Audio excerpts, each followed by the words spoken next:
Ladies and gentlemen, welcome to Chanel Jasmine, the best novel Chanel for romantic stories. Hai guys, selamat datang di channel Jasmine, channel terbaik untuk menyimak novel-novel romantis. Mohon dukung channel ini dengan subscribe, like dan share video-video yang ada di channel ini. Terima kasih. Kaisar Agung Seni Bela Diri bab 1476. Lalu, bagaimana dengan yang satunya lagi? Luo Xiu penasaran. Kaisar Dewa berjubah hitam mengatakan bahwa dua orang yang pernah sampai ke gerbangnya ini sama-sama dari klan Taisang. Orang yang satunya bukan Kaisar Dewa, melainkan Mahadewa. Di alam Mahadewa yang setara, dia berhasil menahan 3 jurus Kaisar ini, dan kalah tipis di jurus keempat. Kaisar Dewa berjubah hitam itu berkata sambil menghela napas. Waktu berlalu begitu panjang, entah kapan akan ada lagi bakat luar biasa yang bisa mendapatkan kesempatan tiada taraf itu. Kesempatan tiada taraf di sini sebenarnya apa? Luo Xiu tidak bisa menahan diri untuk tidak bertanya lagi. Namun, Kaisar Dewa berjubah hitam itu hanya meliriknya tanpa berkata apa-apa.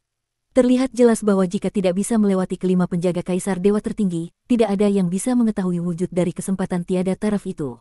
Namun, menurut spekulasi Luo Xiu, anggota klan Taisang lain yang berhasil sampai ke sini kemungkinan besar adalah ayahnya dari kehidupan Taisang King, yaitu Taisang Yu. Saat ia belum lahir, Taisang Yu dikepung oleh banyak ahli misterius. Meskipun kekuatan tempurnya tak tertandingi, hampir bisa menahan Kaisar Dewa, di bawah kepungan itu, ia hanya bisa mengirim istrinya yang sedang hamil ke alam bawah melalui jembatan Feisian, dan mengubah daunnya sendiri menjadi tanah terlarang pemakaman tulang untuk memukul mundur musuh. Luo Xiu sangat sadar bahwa di balik ini pasti tersembunyi sebuah rahasia besar, hanya saja dengan kultivasi dan alamnya saat ini, ia masih jauh dari bisa menyentuhnya. Sebagai Luo Xiu di kehidupan ini, ikatan karma duniawinya telah lama terselesaikan. Keluarga Luo di dunia Samudera Bintang menjadi makmur karenanya. Orang tuanya di kehidupan ini, sebagai manusia fana, juga hidup selama 1000 tahun dan pergi dengan senyuman. Tetapi pada dasarnya, semua ini berawal dari kehidupan Taisang King. Kehidupan itu adalah titik awal, tetapi harus diakhiri olehnya di kehidupan ini. Oleh karena itu, mengenai keberadaan orang tuanya, Luo Xiu harus mencari tahu dengan jelas. Sebaiknya kau kembali saja. Dengan kemampuanmu saat ini, kau tidak akan bisa melewati gerbang berikutnya. Watak Kaisar Api adalah yang terburuk di antara kami. Setelah suara Kaisar Dewa berjubah hitam itu selesai, sosoknya tiba-tiba menghilang, berubah menjadi cahaya Dewa Hitam tak berujung, dan kembali menjadi sebuah patung di belakang Luo Xiu. Sebuah jalan berliku terus menuju ke depan. Namun, Luo Xiu tidak melanjutkan, melainkan duduk bersila, merapikan pemahaman yang ia peroleh. Harus diakui, bertarung dengan para ahli adalah cara terbaik untuk merangsang potensi diri. Dengan tekanan yang diberikan oleh Kaisar Hijau, ia berhasil menerobos dirinya sendiri, menyempurnakan metode bertarung naluriahnya hingga tingkat mahir, dan menciptakan kekuatan gaib keempat, seni terlarang 8 kata. Begitu seni terlarang ini digunakan, ia bisa 4 kali lipat meningkatkan kekuatan tempurnya sendiri, membuatnya berhasil mengalahkan inkarnasi Kaisar Hijau dalam satu gerakan dan tiba di gerbang Kaisar Dewa berjubah hitam ini. Kemudian, di bawah tekanan kuat yang diberikan oleh Kaisar Dewa berjubah hitam, ia menggabungkan keempat kekuatan gaibnya, mengubahnya menjadi satu kesatuan yang terkuat, sehingga berhasil mengalahkan Kaisar Dewa berjubah hitam yang sangat kuat. Saat ini, Luo Xiu samar-samar mendapatkan pencerahan. Kekuatan gaib yang ia ciptakan, di masa depan mungkin bisa berubah menjadi teknik terlarang. Sama seperti Kaisar Dewa tertinggi yang menggunakan teknik Dewa Perubahan untuk mengembangkan dan menciptakan 8 jenis teknik terlarang, dan akhirnya 8 teknik itu menyatu menjadi satu, menjadi teknik terlarang ke-9 yang kekuatannya sangat dahsyat. Sejak zaman kuno, warisan klan Taisang selalu disebut memiliki 9 teknik terlarang, tetapi sebenarnya yang diwariskan hanya 8. Teknik terlarang ke-9 yang terakhir adalah menyatukan ke-8 teknik terlarang itu menjadi satu. Satu kesatuan, bisa dikatakan adalah esensi dari teknik Dewa Perubahan, dan menampilkan dao wujud di dalam teknik Dewa Perubahan dengan sangat jelas. Jauh sebelumnya, Luo Xiu sudah memahami bahwa dao ketiadaan dalam jalan teknik Dewa Perubahan mewakili kehampaan, bisa menciptakan segala sesuatu dari ketiadaan. Sedangkan dao wujud adalah evolusi, menciptakan dari ketiadaan, menampilkan ribuan wujud. Dia merasa, jika ingin mengalahkan lawan yang lebih kuat dari Kaisar Dewa berjubah hitam, satu-satunya cara adalah dengan lebih lanjut menyempurnakan dan memahami keempat teknik terlarangnya. Dengan begitu, setelah diubah menjadi satu kesatuan, kekuatan tempurnya akan meningkat lebih banyak lagi dari sekarang, barulah ada harapan untuk melewati gerbang. Memikirkan hal ini, Luo Xiu duduk bersila. Pada saat yang sama, ia mengeluarkan pil dewa dan menelannya. Di satu sisi untuk memulihkan energi dewa dan lukanya, di sisi lain ia juga mulai melakukan simulasi di dalam lautan kesadarannya. Sebagian besar energinya ia curahkan untuk mengembangkan seni terlarang 8 kata, karena kekuatan gaib terlarang ini baru saja ia ciptakan, masih ada banyak potensi yang bisa digali. Waktu berlalu dalam keheningan. Tanpa sadar, sudah lebih dari 30 tahun berlalu sejak Luo Xiu memasuki jalan 5 kaisar di dalam gerbang dewa ini. Setelah keluar dari retret, Luo Xiu berdiri tegak, melangkah maju ke depan, hingga tiba di sebuah ruang yang dipenuhi api merah, dan melihat sebuah patung yang seolah diselimuti oleh api tak berujung.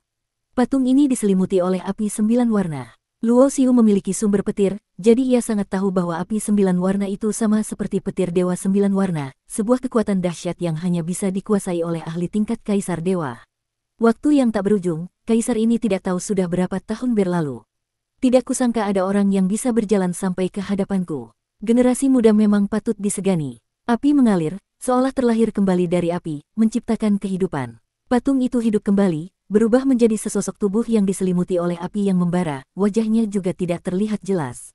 Tampaknya inkarnasi 5 kaisar yang menjaga tempat ini, kecuali ada yang bisa mengalahkan mereka, jika tidak, bahkan tidak memiliki kualifikasi untuk melihat wajah asli mereka. Kau bisa sampai di hadapan kaisar ini, itu menunjukkan kau telah mengalahkan kaisar hijau dan kaisar hitam. Ini juga membuktikan bahwa potensi masa depanmu memiliki kesempatan untuk menjadi eksistensi yang sebanding dengan mereka.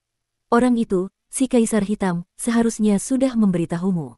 Kaisar ini tidak pernah menahan diri saat bertarung. Apa kau sudah siap? Api di sekujur tubuhnya bergejolak. Tanpa perlu berpikir, Luo Xiu sudah tahu bahwa kaisar dewa di hadapannya ini pastilah kaisar api yang disebutkan oleh kaisar dewa berjubah hitam. Dan dari mulut kaisar api, Luo Xiu juga mengetahui gelar kaisar dewa berjubah hitam, yaitu kaisar hitam. 5 kaisar dari era purba abadi, masing-masing adalah eksistensi tingkat kaisar dewa tertinggi. Namun, meskipun sama-sama kaisar dewa tertinggi, tetap ada perbedaan kekuatan. Kaisar hijau lebih lemah dari kaisar hitam, dan kaisar hitam lebih lemah dari kaisar api. Boom! Baru saja suara kaisar api selesai, Luo Xiu tidak berbicara sepatah kata pun dan langsung membuktikannya dengan tindakan.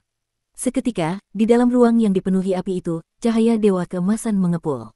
Di tengah cahaya dewa yang tak berujung, sosok Luo Xiu berubah menjadi setinggi 100 meter. Dengan satu langkah, ia langsung tiba di hadapan kaisar api. Senior, terimalah jurusku. Sambil berbicara, Luo Xiu langsung melancarkan sebuah segel telapak tangan. 4 kekuatan gaibnya menyatu menjadi satu, menelan dan memusnahkan semua api di sekitarnya, semua aturan menjadi tiada. Kekuatan gaib yang hebat, pantas saja bisa mengalahkan kaisar hijau dan kaisar hitam. Generasi muda memang patut disegani. Sambil berbicara santai, kaisar api juga membalikkan tangan dan melancarkan sebuah segel telapak tangan.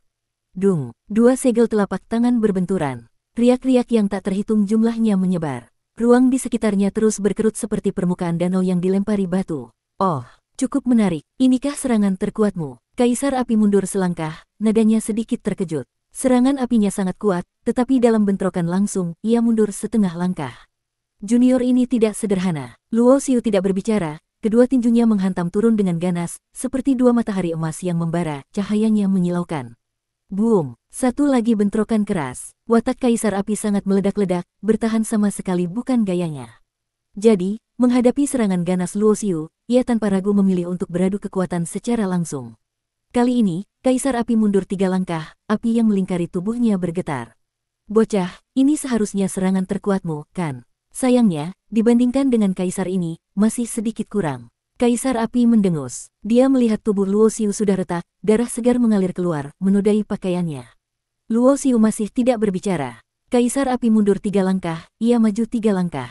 Cahaya dewa keemasan yang lebih panas terkumpul di antara jari-jarinya, satu lagi segel telapak tangan dilancarkan.